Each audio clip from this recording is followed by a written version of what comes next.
Kung target nating makaipon ng para sa retirement fund natin, mag-sample tayo dito. Halimbawa, 1.2 million yung target fund natin.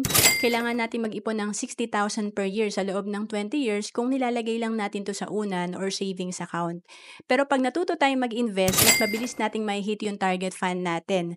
Halimbawa, sa Kaiser na 7 years mo lang babayaran, 60,000 per year ang iyong iniipon, meron kang projected fund na almost 1.2 million. And ang Kaiser ay tinatawag natin na 3-in-1 kasi dito, tatlo na yung meron ka. Meron ka ditong investment, healthcare, at life insurance. Mag-sample tayo dito. Halimbawa, nag-start ka at the age of 37. Pag edad mo ng 65, meron kang projected fund na 2.5 million. And kung mas bata, at the age of 36, meron kang projected fund na 2.7 million pag edad mo ng 65. And kung mas maaga, at the age of 35, meron kang 3 million projected fund at the age of 65. Ang Kaiser ay after 20 years, good as cash. Pwede na natin kunin or kapag iniwan pa natin ang ating fund, ito ay patuloy na mag-grow sa investment at may healthcare pa tayo.